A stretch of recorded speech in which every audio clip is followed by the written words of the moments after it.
Kamusta mga ate, kuya, beshi? Si Chari po ito mula sa The Sun, Moon, Stars, PH Tarot.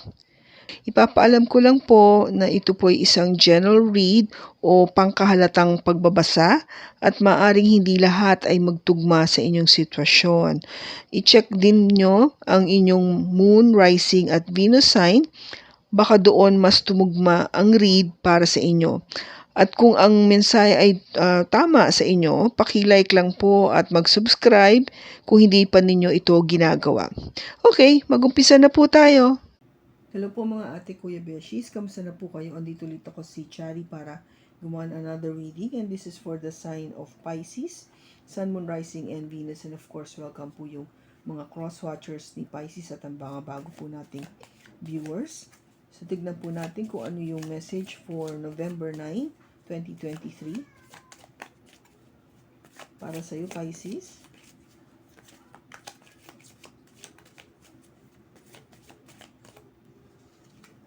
We have the Knight of Pentacles, the Four of Pentacles, and the Three of Cups. Bottom niya is the King of Cups. Okay. Meron kang iniintay, no? Something that you've been waiting for. And it's taking a long time, no? Itong Knight of Pentacles, medyo slow yung kanya kasing movement, no? Yung kanyang galaw, mabagal. Kung iniintay mo to, this is an energy coming from a earth sign, Taurus, Virgo, or Capricorn, o pwedeng meron siya dito sa kanyang chart. Kung iniintay mo tong tao na to, medyo nakakainip. No? Nakakainip kasi, sabi ko nga, mabagal siya kumilos. Hindi agad niya ipaalam kung ano yung plano. Hindi agad niya sasabihin. Hindi agad siya aaksyon. Kasi pinag-aaralan niya muna ang detalye o gusto niyang malaman ang detalye. Nagpaplano muna siya, nagtatanong-tanong, nanunuri, kung gaba. Kikilos siya kapag nakita niya na handa na siya. Ngayon, kung bakit siya mabagal, maybe because hindi pa siya handa. Diba? Kung nakinig kayo do sa reading ko kahapon, sabi ko nga, diba, kung bakit hindi agad dumadating yung person na iniintay natin sa ating buhay. That one person that would be our true love is because maybe hindi pa siya ready. Now, the Knight of Pentacles is an example of that, na kung bakit siya mabagal, kasi hindi pa siya handa para harapin ka. Hindi pa siya handa para magkaroon ng relationship with you. Hindi pa siya handa para i-commit yung sarili niya sa'yo kung kayo na nito. Okay? Ngayon, kung ganyan yung sitwasyon mo ngayon, Pisces, that's why you keep holding on, no? With the Four of Pentacles. Hindi mo to nile-let go. You just couldn't let it go. Hindi mo siya maalis. Hindi mo siya malimutan, hindi mo siya pwedeng basta talikuran at sabihin natin na hindi na lang pansinin o pabayaan na lang. Hindi pwede. There is this strong connection between you and this person in your mind kung bakit ganun na lang yung paghawak mo sa kanya o sa relationship na ito. Maybe because you know one day magkakaroon kayo ng happy moments together. Kung kayo man ay nagkahiwalay ngayon o there is no movement because mabagal nga ito, no? Kung gaba naka-stagnant siya. Kung hindi nga kayo nagkakaroon ng any contact at all, you're hoping that someday na magkakaroon kayo ng reunion, magkakaroon kayo ng date, o magkakaroon kayo ng time para makapag-usap face to face. you believe on that. Yun yung paniniwala mo. Kaya you keep holding on tightly to this connection. Because, totoo lang, Pisces, you love the person very much.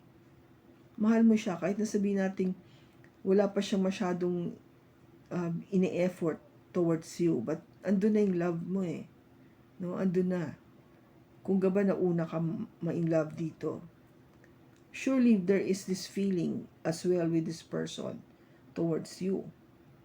Kaso, hindi nga lang niya in-express agad. Sabi ko nga, maybe there's something that is holding back this person para gawin yun. To let you know exactly what or ano yung nafe-feel niya towards you. O ano yung plano niya towards you. But there's definitely love. And you're waiting for that message of passion, no? From this person. Yun yung iniintay mo na makontak ka, o kontakin ka, o kausapin ka, bigyan ka man lang ng even just a small note, you're happy enough to receive it. But with the moon, again, this is your energy, Pisces. You feel as if may mga bagay na marami ka pang hindi alam. There's so many things that are truly unknown. Hindi mo mawari, hindi mo ma-decipher. Hindi pinapaalam sa'yo. Hindi mo nalalaman o hindi mo nakukutuban. Kaya minsan nag-iisip ka na, pumili na lang kaya ako ng iba. Bakit ko ba iniintay ito? Why am I waiting for this guy or this girl? No? You are being asked, you can always choose another one. Parang tinetesting ka ba ng universe? But, sabi mo nga sa sarili mo, with the Seven of Pentacles, pero matagal na yung investment ko dito sa tao na to eh.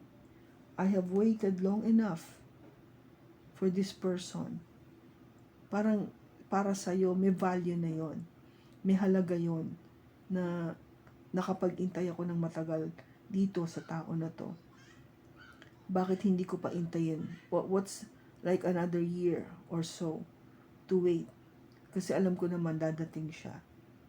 Alam ko, isang araw mag-uusap kami. Isang araw lalapit siya sa akin at mag-open up siya. Yeah? It's that belief, Pisces, na alam mo talaga, kaya you keep holding on. Hindi mo siya ma-let go. Kahit na minsan, alam mo na you don't know kung kailan to dadating.